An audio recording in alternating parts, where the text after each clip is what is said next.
Welcome to the Mayor's Forum. Today, my guest is Hector Tavarez.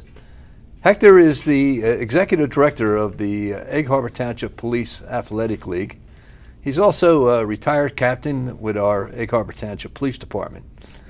Hector, welcome back. You've been here before. Yeah, thank you for having me back. I appreciate it. Your programs are always changing, and it's always an interesting show for the Mayor's Forum.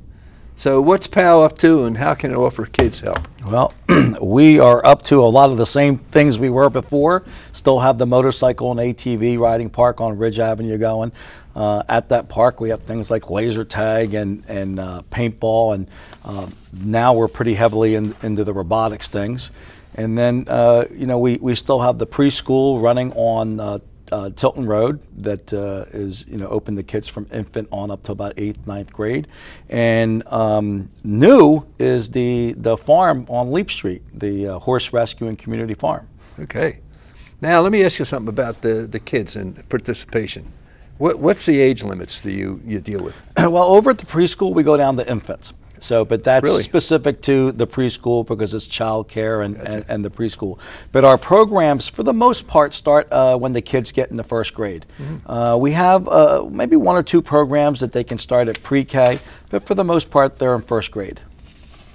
Right, and that's to participate in some of the activities. Yeah, some of the official activities are robotics programs, our summer camps, the laser tag, the paintball, and some of the other activities that we do. And we go up to, we have kids that are in high school that are participating in our activities, and of course some of them are, the adults can participate. Our motorcycle and ATV riding facility is open to adults. The laser tag and the paintball, they're all open to adults too. Oh, okay. Yeah.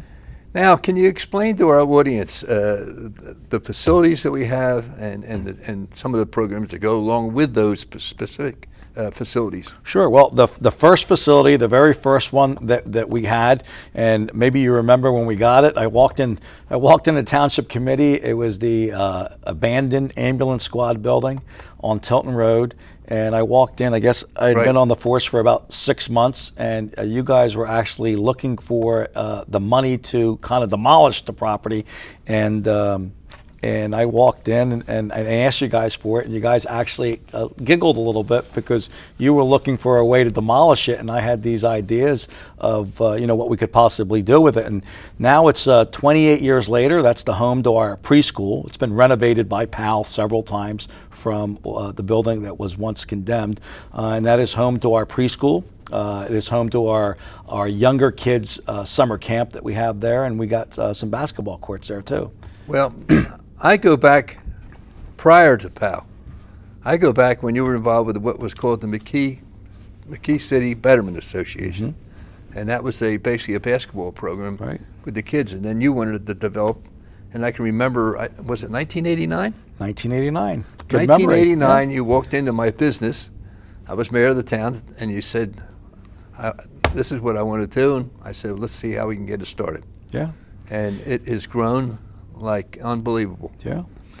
Hector, tell us a little more about the preschool and what age groups and again what they accept, because I think it's really interesting. Yeah. So the preschool is really kind of the backbone of how Little Pals, right? Little Pals preschool. It's really the backbone of how we finance most of our operation between the preschool and excuse me, in our summer camp. So the preschool goes down to as young as infants, and the summer camps go down as young as infants. And the proceeds from the preschool actually finances the rest of what we do. And so I guess while we are a partner with the governing body and the township, we're really a separate organization. And so it's kind of a unique situation because the preschool itself, the building and the property belong to the township, but everything that's there, all the improvements, is stuff that we've done. And so as we make the income, we put it right back into the organization, and that has helped us develop some of the other facilities that we have. And that is not unusual if you're listening, that the fact that the township owns the facility, the building, but they're a nonprofit. They operate it with their own personnel. There's no township employees over there. It's very similar to Cygnus that uses the community center. It's very similar to the Egg Harbor Township Golf golf course. The building is owned, the property is owned by the township, and but the facility is operated by a nonprofit. There's no township employees over there. Very similar. So it's not something that's unusual to what we do. Let's talk about some of the other activities. Okay. So slightly, I guess, west of our Little Pals Preschool is the Ready to Ride motorcycle and ATV OHV Park. And so that came around, geez, that's going probably about 18 years ago. And that came around because we had a time period where there was a lot of complaints for the motorcycles and ATVs. Yeah, and then we had like a 2-week span where 2 kids got hit on a motorcycle, one on an ATV, in a 2-week span in 2 separate instances. And I think at that point, the township committee went to the chief of police and said, hey, we need to do something about this. And so we were very fortunate in the time that we had an administration that was kind of creative in the solutions that they were willing to entertain. Of course, we could have just arrested everybody that we could have, but I think the prevailing idea back then is, hey, why don't we provide them a riding facility? And so we identified a riding facility, which at the time did not belong to the township. It actually, by total coincidence, ended up belonging to the chairman of the board back then, of POW, unbeknownst to us. We started talking about it at a board meeting, and he says, I happen to own that property, and he says, use it. No charge, no nothing. And so as time went on, we ended up getting some grant funding to develop it. And we needed to own the property in order to finish developing it. And so we did a land swap. The township did a land swap for us, and they actually traded off some not so valuable property in, I guess, behind West Jersey there, for what was really not so valuable property that we wanted, but we had a purpose for it. And so over the years, we have cleaned it up. We have developed it. There are 2 ponds on there now. There are 3 buildings. Our headquarters is at that facility, and it's home not only to our motorcycle and ATV and go-kart riding facility, but we have laser tag there, we have paintball there, and our latest programs, which involve robotics. And so that is home to our robotics program. And we have since, POW has since purchased additional land that kind of is going to add to that facility, and we'll talk about, we are talking about a new facility, a 14,000 square foot STEM building, and a 24,000 square foot athletic arena that we're going to be developing on that same site. So now the kids that participate in POW, do they have to be township residents? They do not. You know, a lot of the programs we have are extremely unique, and it would be very difficult to run some of these programs with just the kids in the township. And so we invite people from really all over South Jersey to participate in some of these programs. And in many cases, the people that are outside of the township do pay a little bit more to participate. But without them, we couldn't offer some of the programs. There couldn't be a motorcycle and ATV facility just for EHT kids. We could never afford that. And even our robotics programs, our robotics teams and our classes, you know, there's a limited number of kids that want to participate in those programs in the township. And so by bringing folks from outside, not only are we bringing their income in here, but it makes it feasible for us to do it for the township residents. They're paying less, and they don't have to travel.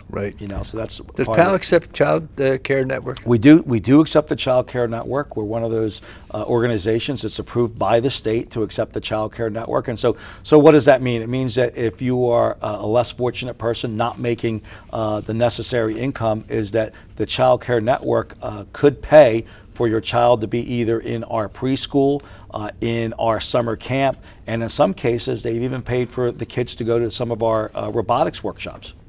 The Ready to Ride Off-Highway project, you talked about that. Anything else you want to add to that? You know, it's been around for 18 years. 18 years, amazing. It's unbelievable. and it seems like yesterday. Yeah.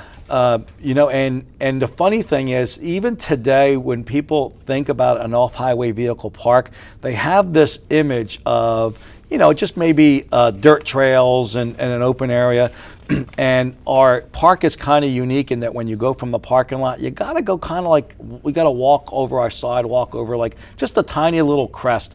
And when they walk over that crest, it's open to the pit, and suddenly you're not really looking at trails and nothing. You're looking at this beautiful lake. There's a bridge there, and I think in all of the landscaping and how how nice it actually looks. It's 18 years. We have been the flagship of these type of parks for the country. Yep. And they've tried to duplicate these parks throughout the country, and only one place has really been successful in accomplishing, and that's the state of California. The state of California actually adopted our program almost word for word. It was the first time I saw it, nobody had told me that they were adopting our program, and I start reading. They asked me to look through their proposal, and I'm looking at it, I'm like, this sounds uniquely something you wrote. Yeah, and they just replaced EHT with a couple towns in Right, California, sure. and they adopted it as a state program. It's called Off-Road Pals. Now, it's a better name. I wish I had thought of Off-Road Pals. Right. But we stuck with Ready to Ride, but Off-Road Pals is a little more appropriate for our organization. So, You did away with football. we did away with football. We did away with lacrosse. You did away with lacrosse? We did. Yeah, it became a numbers thing. What about when you opened up the indoor? Well, we did away with football and we did away with lacrosse because the numbers just weren't there. And How about soccer? We never did soccer. They asked us at one point to take over soccer, but we were grateful that we never. You do basketball?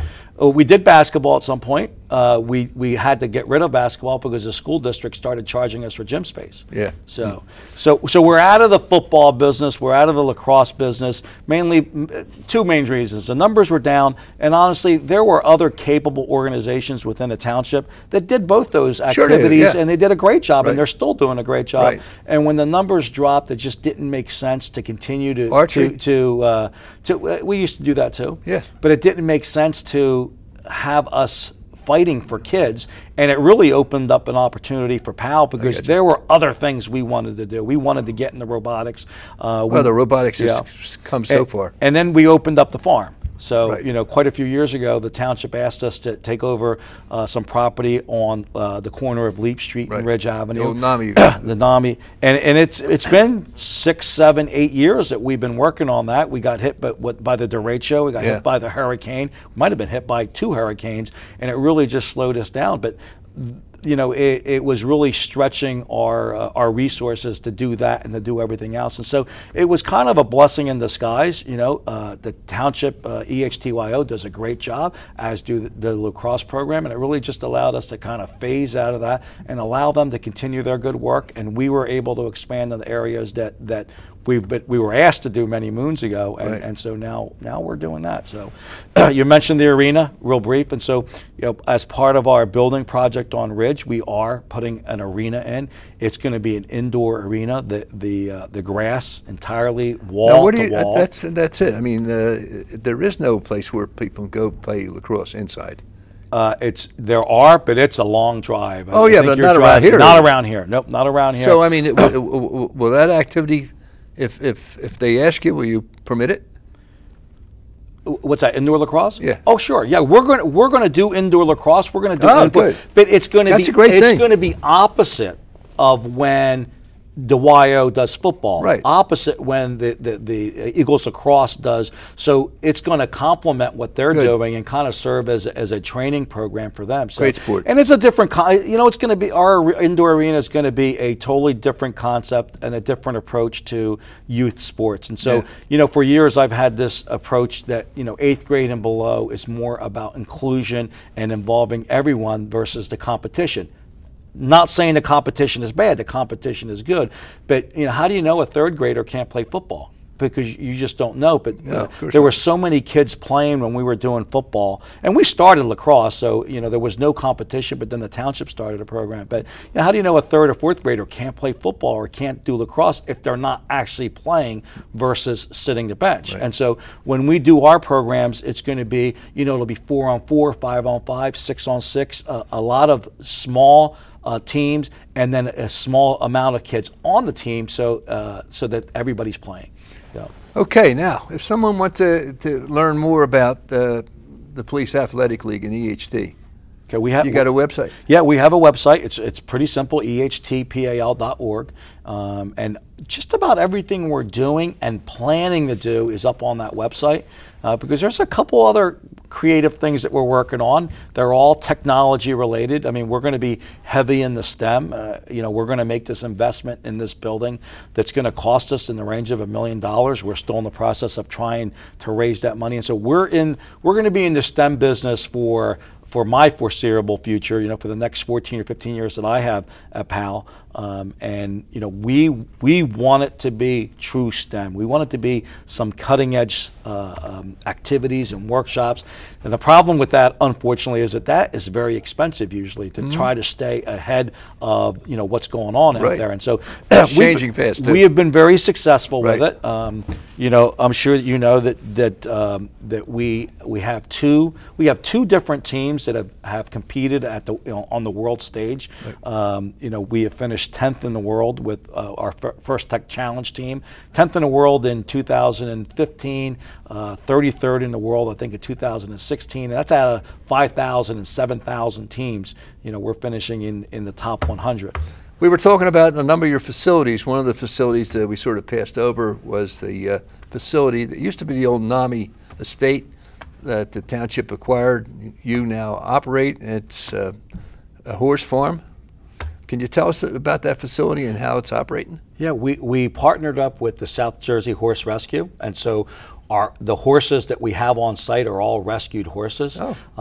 As of the airing of this show, we're going to have 2 full-size horses, and we have 2 mini horses, and then a baby mini. Really? So the baby mini was a surprise. So the 2 minis were rescued horses, and unbeknownst to us and the vet, the one mini was pregnant, and so our volunteers showed up one day, and there's an extra horse on site, and it was a little bit of shock because you really couldn't tell that she was pregnant. Even the vet was like, "Well, who knew?"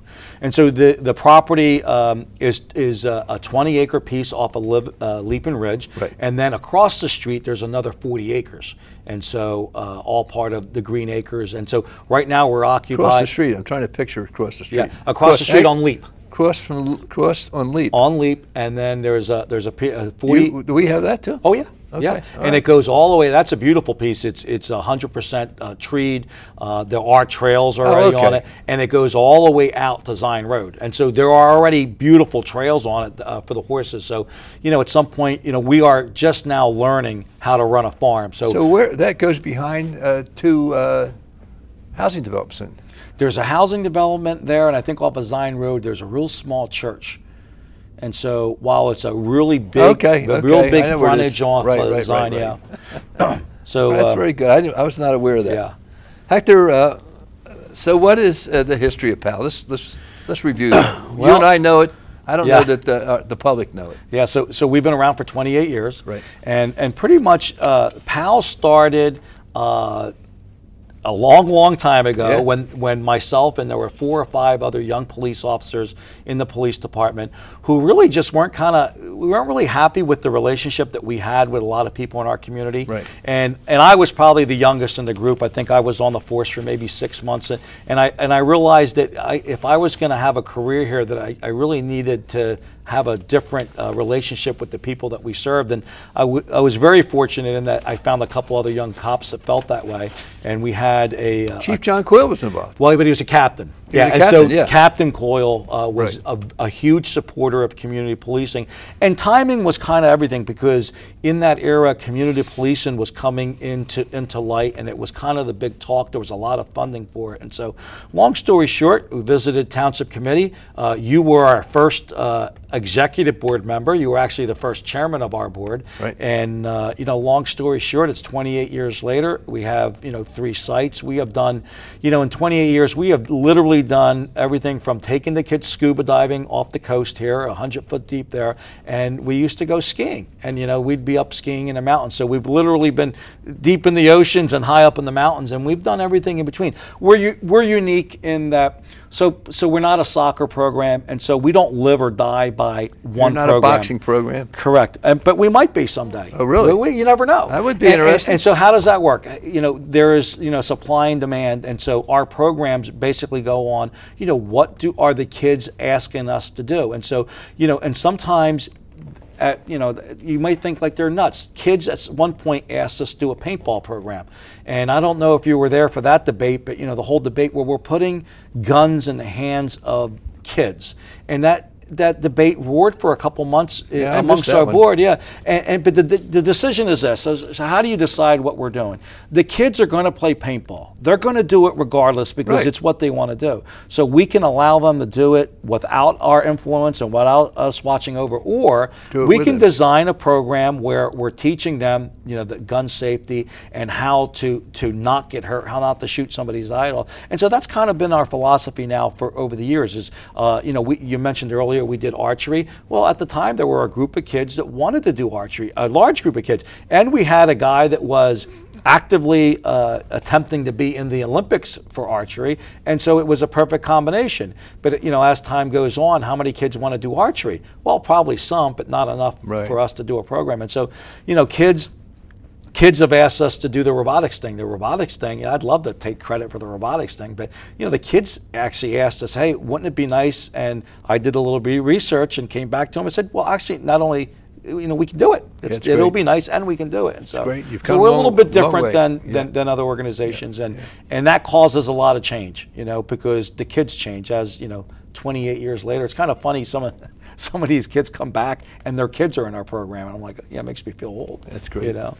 What's your vision for the future? Well, we mentioned briefly about this new building, and actually two new buildings, and one's going to be a 14,000 square foot STEM building, and we are going to be into robotics, and there's a picture of it there, and so it's called Buddy's Discovery Center and Athletic Arena, and so we own the property. Pal bought the property, and we've already paid the property off. We have already received Pineland's approval, and we have architectural designs and mechanical designs. And really, we're at a point now where we are raising money to get this project going. So, I guess that's my next question. How much is it going to be? Well, so we've already spent some of the money, right? Because we own the land, and we've done so. So we need to raise, to get the first phase of STEM building, we need to raise somewhere about $500,000 to $800,000 for the first phase of it. And if you look at the graphic that's up there, it's a 14,400 square foot. It's a pole barn. Right. And so so a lot of people are like, well, why do a pole barn? Almost all of our buildings at POW are pole barns, and so they're very economical. The expenses for engineering is very, very low, and the beauty part is that you pay somebody to bring in, they put the shell up. Most of our buildings are small in size as compared to this, but they have those buildings up in 2 days, and then that allows our volunteers to come in and do a lot of the work, and so we're able to do a building like this a lot more affordable than a brick and mortars type building. So we're looking at phase 2 now, which is the athletic arena, and altogether that's about 21,600 square feet with about a 14,000 square foot athletic field inside of it. It's going to be wall-to-wall action.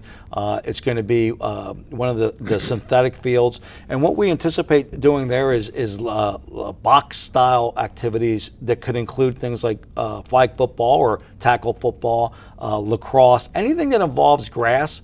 Could possibly be in this arena.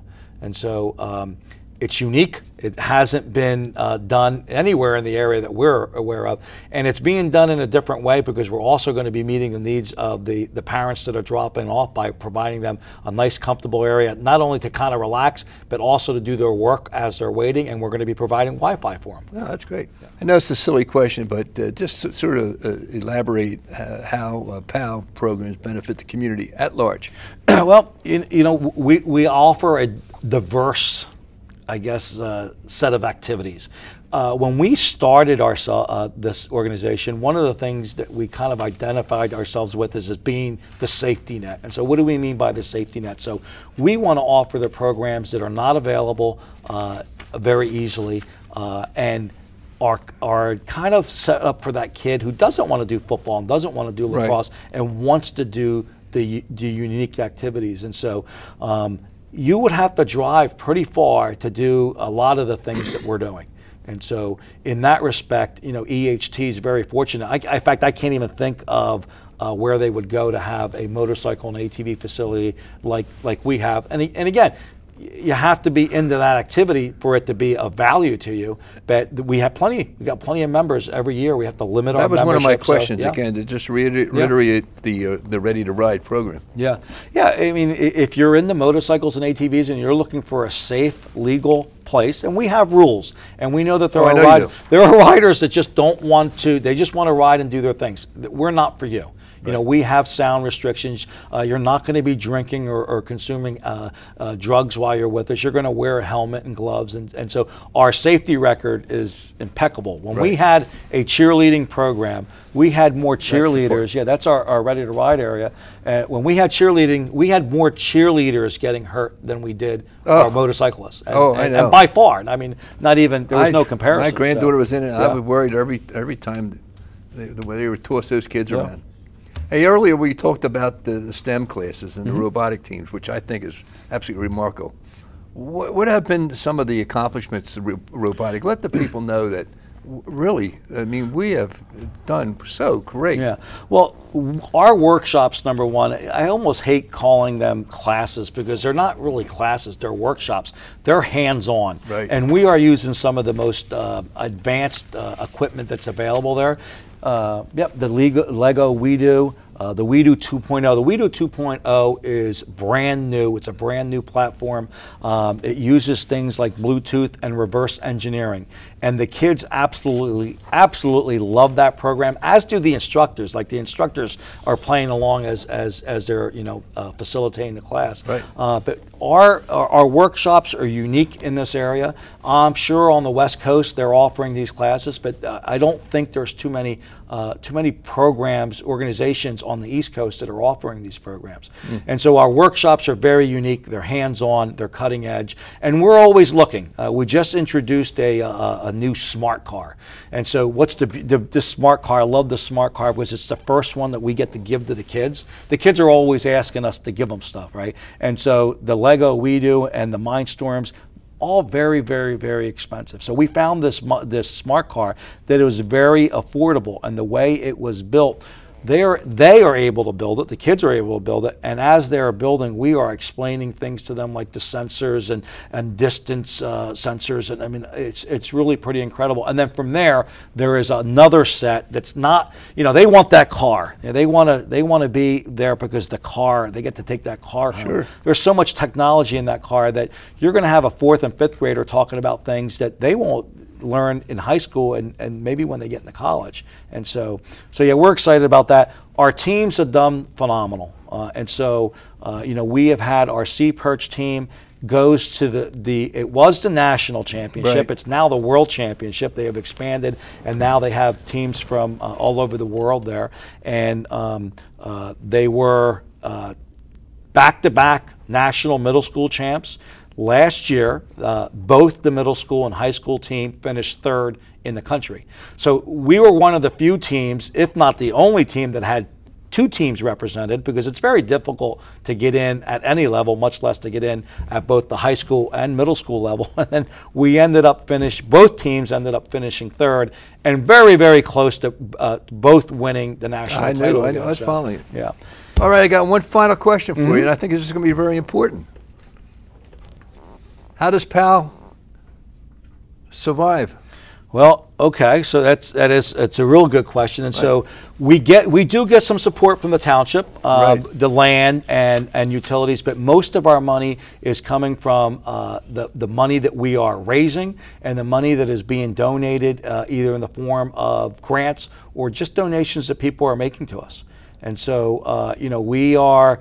It's a struggle. It's a struggle every year, especially when you're doing the kind of programs that we're doing, where you're not going to have 150 kids playing football. You got 15 kids on a robotics team, and you've got 3 robotics teams, and so we really depend on the support of the community and grants.